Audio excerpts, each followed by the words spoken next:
Greetings. So, I have a question for you guys. How many of you know, have ever heard the term Google? Okay. Now, have you ever heard of the mathematical term Google? Okay. So, the mathematical term is basically a number that has 100 zeros after it. So a very large number. And Google, the website, kind of created their name based on this term because it kind of reflects their mission of organizing all the immense data that's out there on the web. And I want to kind of step back away from Google and do a little bit of a give you a little history of the World Wide Web. Because back in the 90s, there was different sites. Google didn't exist. There was Excite, InfoSeek, Lycos, AltaVista, and Yahoo. I mean, many of us probably have used those at some point or another. I think out of all those, only Yahoo really exists anymore.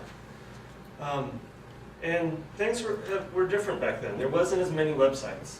And many of the sites used humans to go and review the sites as they were submitted.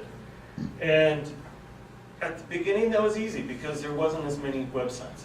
But as time went on, there was more and more, hundreds and thousands and so on.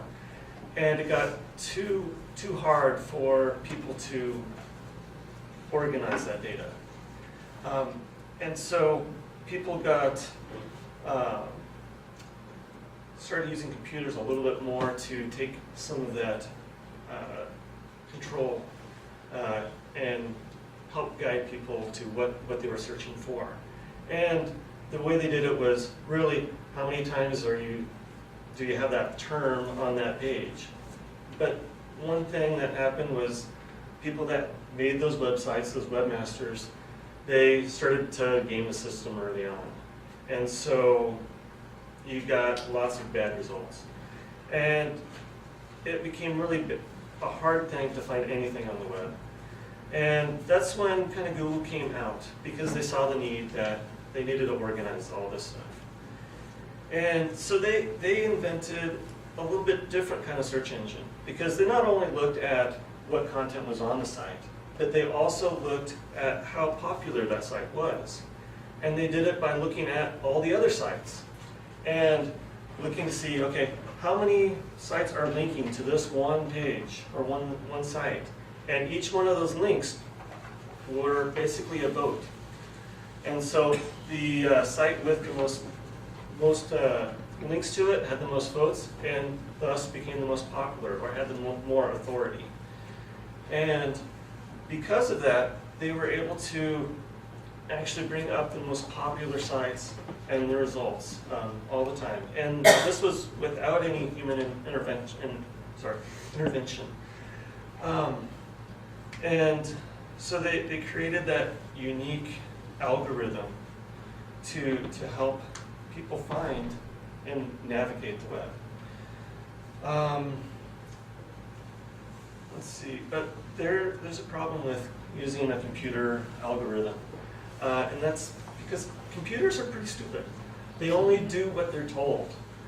And people, like before, got to understand what Google was doing.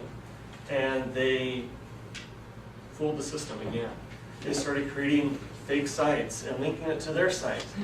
Or they go and buy 100,000 links for $10 from somebody in India or Asia. And it worked for a short time, and then Google started, making changes to their algorithm. And really, for Google, they started putting together some rules for all the website owners, and this became a basis of what they followed and what they based their algorithm on. And let's see. And so nowadays, they have a team of people that their job is to fight what they call web spam. all these bad sites that are trying to fool the system. So they have rules of what they should do, and they have penalties in place that can remove a site from the search engine completely. And this has been done quite a bit. I know the company that I work for, they were penalized last year. There was JCPenney's, Overstock. Very publicly, they were removed from the search engines because of things that they've done in the past. But the big thing that Google's trying to do is they're trying to make these computers think like a human, to give us what we want. And it's difficult. It's a long process. And they keep changing their algorithm even daily. So it's hard for people to fool it anymore. And on top of that, Google's giving us personalized search. So what I find on my device or on my computer is different than what you would find on yours, because they look at your web history, what you've looked at before. They look at where you're at. They look at your friends, and then they try to tailor your search results to you. And so it's totally different than back in the 90s. And that's kind of what I do as a job, is I help other sites come up better in the search results by giving them good content, by changing the site to have the content that people actually want to find. And when the creators of Google, they chose their own domain name, they actually spelled Google wrong because they wanted to do it with as the mathematical term, which is spelled G-O-O-G-O-L, and they accidentally got the wrong one. And some people gave them a bad time about that because people were going to misspell it. But now, Google is known, with the L-E at the end. And when people spell the mathematical term, they misspell it now.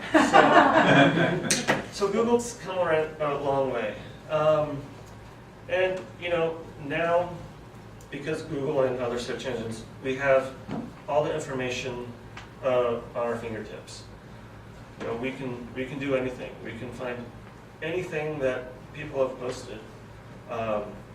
We have more data now than we ever have had in the history of the planet. And now the only question is, what do we do with it? Do we use it to make the new invention, or do we just play Angry Birds? So that's it. Well, thank you for your time. Thank you.